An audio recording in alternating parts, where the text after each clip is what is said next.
Hello everyone, ये है हमारी वीडियो नंबर 45 जिसके अंदर आज हम पढ़ेंगे।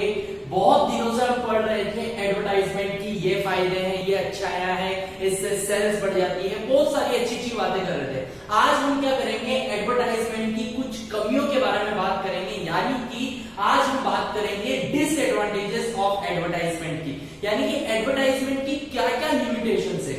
मैंने यहाँ पर कुछ 8 लिमिटेशंस लिखी है जो आपको समझ जाऊंगा मैं आज बहुत ही अच्छी तरीके से। तो स्टार्ट करते हैं हमारी फर्स्ट लिमिटेशन से कि हमारा जो एडवर्टाइजमेंट है उसकी क्या क्या लिमिटेशन है। ठीक है, तो यहां पर आप देख सकते हैं जो फर्स्ट लिमिटेशन है वो लिख रखा है लेस इफेक्टिव। सिंपल सा मतलब है एडवर्टाइजमेंट का मतलब क्या होता है बच्चों, हम क्या कर रहे हैं, हमारा एक प्रोडक्ट है, उस प्रोडक्ट के बारे में कुछ इंफॉर्मेशन हम देना चाहते हैं। किसको देना चाहते हैं, हमारे कंज्यूमर्स को।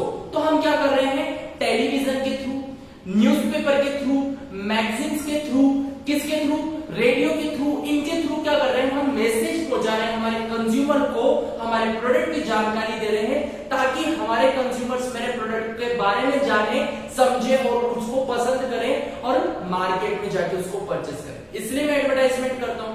पर यहां पर हो क्या रहा है, जब मैं एडवर्टाइजमेंट करता हूं ना तो वो लेस इफेक्टिव होता है। अब वो लेस इफेक्टिव क्यों होता है, सिंपल सा मतलब है कि एडवर्टाइजमेंट किस में देखते हो आप, टेलीविजन पे देखते हो। तो जब भी एडवर्टाइजमेंट आता है तो क्या उसको आप बोर करके देखते हो या फिर चैनल चेंज कर देते हो। ऑफ कोर्स चैनल चेंज कर देता हूं, मैं भी चैनल चेंज कर देता हूं क्योंकि पसंद नहीं आता एडवर्टाइजमेंट, बोरियत सी फील होती। तो यहाँ पर क्या होता है, जो कंज्यूमर्स हैं वो अच्छी तरीके से ध्यान से नहीं देखते हैं किसको, एडवर्टाइजमेंट को, जिसकी वजह से ये लेस इफेक्टिव होता है। न्यूज़पेपर आप पढ़ रहे हो, न्यूज़पेपर में क्या आ रहा है, आप न्यूज पढ़ रहे हो, बीच में एक एडवर्टाइजमेंट का ब्लॉक आ गया, तो क्या आप उस एडवर्टाइजमेंट पे भी ध्यान देते हो क्या, नहीं देते। अगर आपका काम का नहीं है तो आप उस पर ध्यान नहीं देते। तो कुल मिलाकर एडवर्टाइजमेंट अच्छी चीज है, इससे क्या होता है, बहुत सारे कंज्यूमर को हम इंफॉर्मेशन पहुंचाना चाहते हैं, पर बहुत सारे कंज्यूमर्स हमारे एडवर्टाइजमेंट को देखने के बाद भी अनदेखा कर देते हैं, उसको अच्छे से ध्यान से नहीं देखते हैं, जिसकी वजह से हमारा एडवर्टाइजमेंट क्या होता है बेटा, लेस इफेक्टिव होता है। और वो लेस इफेक्टिव किस वजह से होता है, क्योंकि वो एक non personal form of communication. अब ये non personal form of communication क्या है सर, आप जब क्लास में आ रहे हो, कोरोना टाइम खत्म हो गया, आप जब क्लास में आ रहे हो, फेस टू फेस मुझसे पढ़ रहे हो, तो मैं जब आपको पढ़ा रहा हूं, it is a personal communication, जिसमें हम पर्सनली क्या कर रहे हैं, बातचीत कर रहे हैं। अभी जो चल रहा है वो क्या कह सकते हैं, एक तरीके से कह सकते हैं कि वो पर्सनली नहीं, हम दोनों क्या नहीं मिल पा रहे हैं, आप स्टूडेंट हो, मैं आपका टीचर हूं, हम दोनों क्या नहीं मिल पा रहे हैं, फेस टू फेस नहीं मिल पा रहे, पर आप मुझे देख तो रहे हो। तो ये क्या है, एक तरीके का पर्सनल कम्युनिकेशन। पर नॉन पर्सनल कम्युनिकेशन को कहते हैं, जैसे कि मैंने एक पोस्टर बना दिया, मैंने ये पोस्टर बना दिया और मैं कह रहा हूं कि चलो इसको पढ़ो, तो ये एक तरीके का नॉन पर्सनल कम्युनिकेशन है। यहां पर मैं आपको समझा रहा हूं, चाहे से मैं आपको क्लासरूम में समझाऊं, चाहे से मैं आपको ऑनलाइन समझाऊं, ये एक तरीके का पर्सनल कम्युनिकेशन। ठीक है, चाहे से हम फेस टू फेस मिले या फिर हम ऑनलाइन मिले, ये एक तरीके का पर्सनल कम्युनिकेशन है। पर अगर मैं क्या कर रहा हूं, बस मैंने कुछ दिखा दिया आपको और मैं कह रहा हूं कि चलो इसको पढ़ो, तो ये एक तरीके का नॉन पर्सनल कम्युनिकेशन है जिसमें किसी पर्सन का प्रेजेंटेशन नहीं है।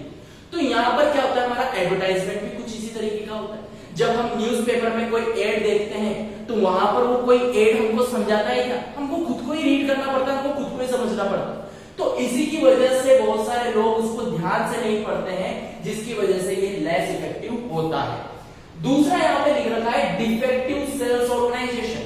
हमने बहुत अच्छा सा एडवर्टाइजमेंट करा टीवी पे, हमने हमारे प्रोडक्ट का बहुत अच्छे से एडवर्टाइजमेंट करा, बहुत सारे हमने पैसे खर्च करे और बहुत अच्छे से हमने एडवर्टाइजमेंट करा, ये सोच के कि मेरी सेल्स इंप्रूव होगी। पर हुआ क्या, जो सेलर था, जो मेरे प्रोडक्ट को बेच रहा था, वो कैसे बेच रहा था, गलत तरीके से बेच रहा था, कस्टमर से अच्छे से बात नहीं करता था, जिसकी वजह से कस्टमर उससे प्रोडक्ट ही नहीं परचेस करता। तो यहां पर क्या हुआ, मैंने तो अच्छे से एडवर्टाइजमेंट किया, पर मेरा जो सेलर है वो सही तरीके से मेरे प्रोडक्ट को नहीं बेच रहा, सही तरीके से लोगों को पूरी जानकारी नहीं दे रहा, इस वजह से मेरा प्रोडक्ट नहीं बिक रहा। तो कुल मिलाकर एडवर्टाइजमेंट की ये भी कमी है कि आप कितना भी अच्छा एडवर्टाइजमेंट कर लो, पर अगर आपके जो सेलर हैं वो अच्छे से आपका प्रोडक्ट को नहीं बेच पा रहे हैं, वो अच्छे से जो कंज्यूमर्स उसको कन्विंस नहीं कर पा रहे हैं, तो भी आपका एडवर्टाइजमेंट बिल्कुल ही बेकार है। एडवर्टाइजमेंट का मतलब क्या है? लोगों को जानकारी देना, लोगों को जानकारी दे दी। अब लोग कहां जा रहे हैं? मार्केट में जा रहे हैं। कंज्यूमर कहां जा रहा है? मार्केट में जा रहा है। एक सेलर के पास जा रहा है और वो कह रहा है कि ये प्रोडक्ट बता। अब वो जो सेलर है वो आपका प्रोडक्ट बता ही नहीं रहा, वो आपका प्रोडक्ट बता ही नहीं रहा, पूरी इंफॉर्मेशन ही नहीं दे रहा, गलत तरीके से बात कर रहा है कंज्यूमर से, तो कंज्यूमर क्या करेगा? प्रोडक्ट को नहीं परचेस करेगा। तो ये भी क्या है? एक तरीके का नुकसान है हमारे एडवर्टाइजमेंट का। ऐसा मत समझना है कि एडवर्टाइज कर दिया तो 100% आपका प्रोडक्ट बिकेगा, नहीं। अगर आपने एडवर्टाइज कर दिया और आपके जो सेलर्स हैं वो भी अच्छे से काम कर रहे हैं तभी आपका प्रोडक्ट बिकेगा। तो यहाँ पर ये भी क्या है? हमारा एक ड्रॉबैक है, ये भी हमारा एक एडवर्टाइजमेंट का लिमिटेशन है कि अगर हमने अच्छे से एडवर्टाइज कर दिया और हमारे जो सेल्स ऑर्गेनाइजेशन है, हमारे जो सेलर्स हैं, हमारे जो कह सकते हैं कि जो बेचने वाले लोग हैं, वो अगर अच्छे से काम नहीं कर रहे तो हमारा एडवर्टाइजमेंट ना के बराबर है, हमारा एडवर्टाइजमेंट खराब है। तीसरा यहाँ पे हो रहा है पुअर फीडबैक। पुअर फीडबैक का मतलब है बेटा, फीडबैक का मतलब है जवाब देना। मैं आपको पढ़ा रहा हूं, आपको कुछ समझ में आया, आप मुझसे पूछ रहे हो, तो आप क्या दे रहे हो? फीडबैक दे रहे हो। मैं आपको कुछ पढ़ा रहा हूं तो मैं आपसे पूछ रहा हूं समझ में आ गया, तो आप मुझे फीडबैक दे रहे हो कि हाँ जी सर समझ में आ गया। पर यहाँ पर क्या होता है? जो एडवर्टाइजमेंट होता है न्यूज़पेपर के जरिए, टेलीविजन के जरिए, रेडियो के जरिए, तो क्या आप उसका फीडबैक देख सकते हो?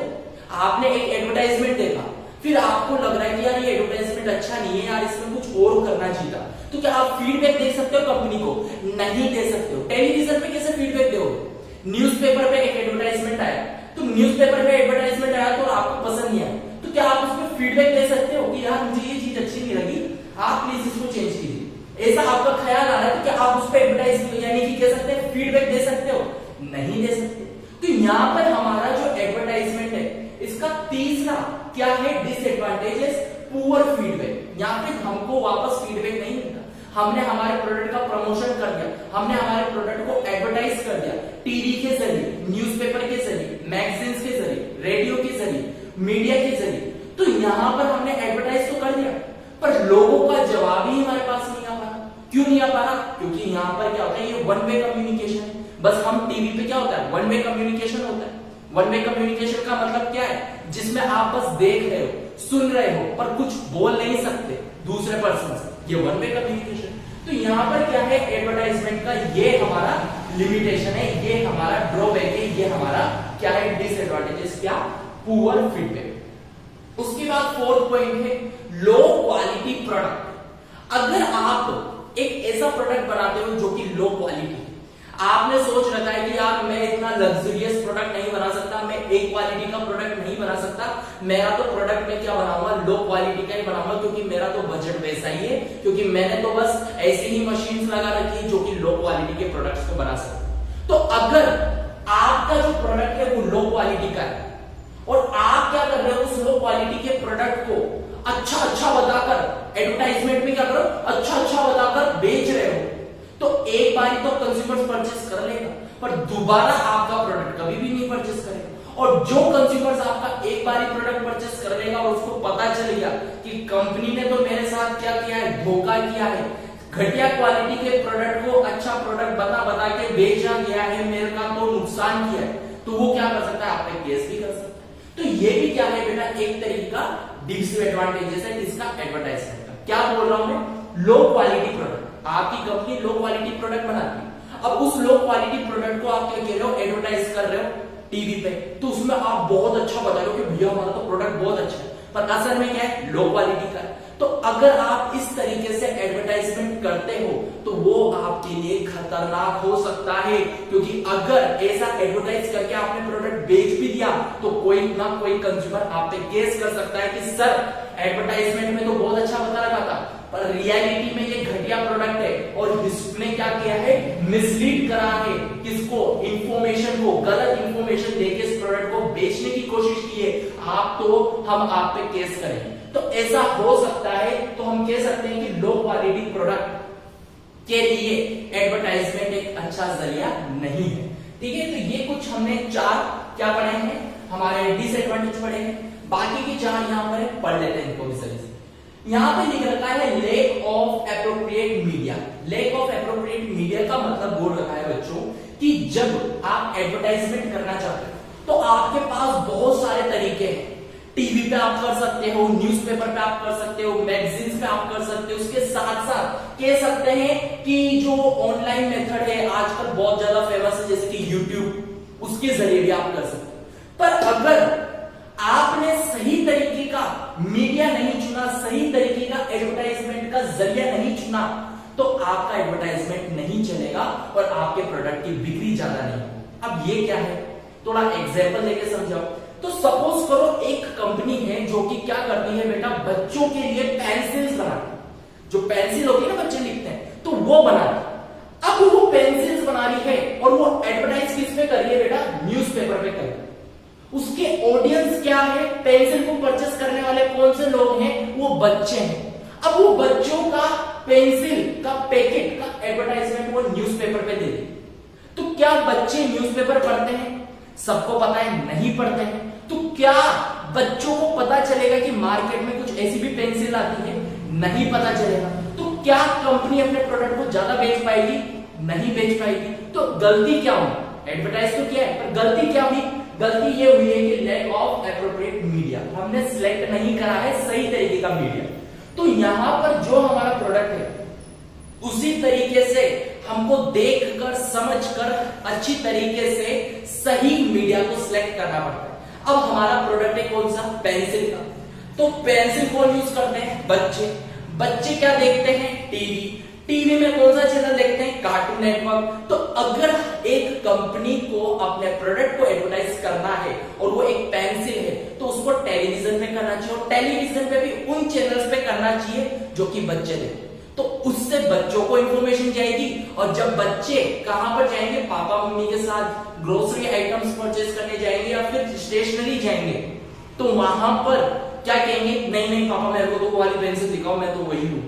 तो यहां पर यह हमें बोला जा रहा है कि अगर आपने सही तरीके का मीडिया नहीं सिलेक्ट करा ना, तो आपका एडवर्टाइजमेंट बिल्कुल ही बेकार है। तो ये भी क्या है बेटा, एक तरीके का लिमिटेशन है कि अगर आपने सही तरीके का मीडिया सिलेक्ट नहीं करा तो आपका एडवर्टाइजमेंट क्या है बेटा, बेकार है। उसके बाद आता है हमारा point number 6, natural demand product. Natural demand product का मतलब बोल रखा है कि अगर आपका एक ऐसा प्रोडक्ट है जैसे कि है LPG, liquid petroleum gas, petrol, kerosene, ऐसा प्रोडक्ट है और आप क्या कर रहे हो, इन प्रोडक्ट का एडवर्टाइज कर रहे हो, तो जरूरी नहीं है उसका एडवर्टाइज करने से उनकी बिक्री ज्यादा बढ़ जाए। मैं मेरी गाड़ी में बस उतना ही पेट्रोल बनाऊंगा जितनी मुझे जरूरत है। ऐसा नहीं है कि मैंने एडवर्टाइजमेंट देख लिया तो जहां पर मेरे को बस 5 लीटर की जरूरत होती थी पेट्रोल की, वहां पर मैं 10 लीटर बनाने लगा। भैया मेरे को जरूरत ही नहीं है, मैं इतनी गाड़ी चलाता ही नहीं सॉरी, तो मेरे को जरूरत ही नहीं है, तो मैं इतनी गाड़ी चलाता ही नहीं, तो मैं इतना पेट्रोल क्यों बनाऊं। तो यहां पर कुछ ऐसे भी प्रोडक्ट्स होते हैं जिनका हम एडवर्टाइज करते हैं तब भी कोई फर्क नहीं पड़ता, उसकी जो डिमांड है वो नेचुरली आती है, जरूरत होती है तभी आती है। तो कुछ ऐसे प्रोडक्ट्स हैं जैसे कि एलपीजी। अब एलपीजी में मेरी गाड़ी में भरा रहा हूं, अब मैं मेरी गाड़ी में एलपीजी भरा रहा हूं तो मैं बस उतनी ही भराऊंगा जितनी मेरे को रिक्वायरमेंट है। ऐसा तो नहीं है ना मैंने एडवर्टाइजमेंट देख लिया तो मैं ज्यादा एलपीजी भरा लूं, ऐसा नहीं होता। तो ये भी क्या है, एक तरीके का हमारा डिसएडवांटेज है किसका, एडवर्टाइजमेंट, कि एडवर्टाइजमेंट आप उन प्रोडक्ट्स पे नहीं कर सकते हो जिनकी जो डिमांड है वो नेचुरली आती है, जरूरत होती है तभी आती है। तो ये भी हमारा क्या है, एक तरीके का डिसएडवांटेज। उसके बाद में हमारा disadvantage product with inelastic demand, हमारा डिसएडवांटेज है number 7, product with inelastic demand. Product with inelastic demand का मतलब बोल रखा है कि अगर आपका एक ऐसा प्रोडक्ट है जो कि क्या है, लग्जरियस, जैसे कि BMW car, Audi, Rolls Royce, Mercedes, Rolex घड़ी, ऐसा प्रोडक्ट है, लग्जरियस ब्रांड वाला प्रोडक्ट है आपका। तो अगर आपका ऐसा प्रोडक्ट है और आप क्या सोच रहे हो एडवर्टाइजमेंट करने से मैं इन प्रोडक्ट्स को ज्यादा बेच सकता हूं, तो आप गलत, क्योंकि पूरे वर्ल्ड में देखा जाए तो ये जो बाइक से, ये जो ब्रांडेड प्रोडक्ट्स है, उसकी जो डिमांड है वो बहुत ही कम है। और ये डिमांड बहुत ही कम इसलिए है क्योंकि बहुत ही कम हायर क्लास लोग होते हैं जो इन प्रोडक्ट्स को परचेस करते हैं और जो इन प्रोडक्ट्स की डिमांड करते हैं। हम सब इन प्रोडक्ट्स को नहीं परचेस कर सकते, हम सब रोल्स रॉयल्स को अफोर्ड नहीं कर सकते। क्यों? क्योंकि हम मिडिल क्लास। पर इनको जो अफोर्ड करते हैं वो बहुत ही क्या है, लोअर है। जैसे कि सेलिब्रिटीज को देख लो, बड़े बड़े बिजनेसमैन को देख लो, बस वही इन चीजों को अफोर्ड करते हैं। क्यों करते हैं? क्योंकि उनके पास पैसे ज्यादा है, क्योंकि उनके पास हायर क्लास के लोग हैं। मिलाकर बोला जा रहा है कि अगर आप एडवर्टाइजमेंट करते हो ऐसे प्रोडक्ट्स पे जिनकी डिमांड बहुत कम है और आप सोच रहे हो कि इनका एडवर्टाइज करने से मैं इनको ज्यादा बेच सकता हूं, तो आपका सोचना गलत है, क्योंकि ये प्रोडक्ट्स बस वही है जो कि अच्छे लोग या फिर कह सकते हैं जिनके पास ज्यादा पैसे हैं वो लोग ही इसको अफोर्ड कर सकते हैं। तो अगर आप एडवर्टाइज कर भी देते हो तब भी वही लोग परचेस करेंगे जो इनको अफोर्ड कर सकते हैं। तो यहां पर क्या बोल सकते हैं कि ऐसे प्रोडक्ट जो कि लग्जरियस है, जिनकी कम डिमांड है, मार्केट में कम लोग हैं जो कि लग्जरियस प्रोडक्ट्स को अफोर्ड करते हैं, तो अगर आप एडवर्टाइज करते हो तब भी उनकी डिमांड नहीं बढ़ेगी। क्यों? क्योंकि वो तो लग्जरियस है, उनको तो खरीदने वाले लोग लिमिटेड हैं, हम नहीं कर सकते हैं उनको परचेस। अगर टीवी पे हम रोल्स रॉयल्स का भी एग्जांपल देख लेते हैं, अगर एड देख लेते हैं, तो क्या आप उसको परचेस करने चल जाओगे कि दूसरे दिन? नहीं जाओगे। क्यों? क्योंकि हम उसको अफोर्ड नहीं कर सकते, सिंपल।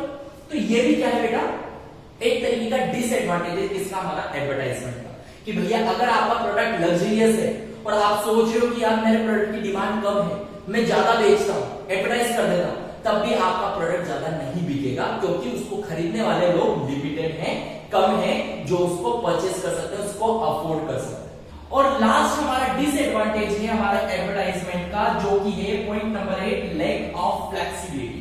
मतलब यहाँ पे बोला जा रहा है कि जो एडवर्टाइजमेंट है ना वो फ्लेक्सिबल नहीं है, वो इनफ्लेक्सिबल है। अब ये मतलब क्या है, थोड़ा सा एग्जांपल से बताइए। मेरी एक कंपनी थी जो कि क्या बनाती थी? मोटरसाइकिल्स बनाती थी, जो कि बाइक्स बनाती थी। अब मेरी एक कंपनी थी जो कि बाइक्स बनाती थी, तो मैं अपना प्रोडक्ट को क्या कर रहा हूं बेटा? एडवर्टाइज कर रहा हूं। अब मैंने मेरे प्रोडक्ट को एडवर्टाइज करने के लिए क्या करा? हिंदी लैंग्वेज चुनी। मैंने सोचा कि यार हिंदी में मेरे प्रोडक्ट को मैं एडवर्टाइज करूं।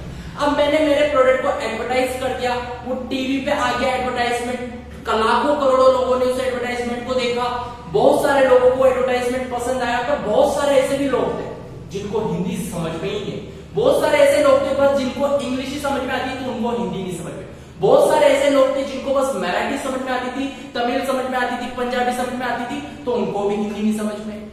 तो क्या हुआ? मेरा एडवर्टाइजमेंट बर्बाद हुआ। अब क्या मैं अपने एडवर्टाइजमेंट जो मैंने किया है उसकी मैं लैंग्वेज चेंज कर सकता हूं कितनी सारी? नहीं कर सकता। तो जो एडवर्टाइजमेंट होता है ना बेटा, उसका एक स्टैंडर्ड होता है कि भैया मेरा एडवर्टाइजमेंट कुछ ऐसा होगा, इसमें मैं इस लैंग्वेज की बात करूंगा, इस लैंग्वेज से ही मेरे प्रोडक्ट को एडवर्टाइज करूंगा, सब कुछ इस लैंग्वेज में समझाऊंगा। अब अगर कुछ लोगों को समझ में नहीं आ रहा है तो मैं अपने एडवर्टाइज को क्या नहीं कर सकता? चेंज नहीं कर सकता। तो ये क्या है? एक बहुत बड़ा ड्रॉबैक होता है, और इसी ड्रॉबैक को क्या कहते हैं हम? Lack of flexibility. यानी कि हम हर इंसान के अकॉर्डिंग हमारे एडवर्टाइजमेंट को बदल नहीं सकते हैं, चेंज नहीं कर सकते। ये सारे लोगों के लिए एक जैसा ही होगा। अगर हिंदी में बनाया है तो सारे लोगों को हिंदी में ही देखना होगा। तो ये क्या है बेटा? लैक ऑफ फ्लेक्सिबिलिटी नहीं होता है क्या? हमारा एडवर्टाइजमेंट। तो इसी की वजह से ये कुछ होते हैं हमारे डिसएडवांटेजेस किसके? हमारे एडवर्टाइजमेंट। तो आज की वीडियो में इतना ही। नेक्स्ट वीडियो में हम पढ़ेंगे कुछ और हमारे एडवर्टाइजमेंट के बारे में।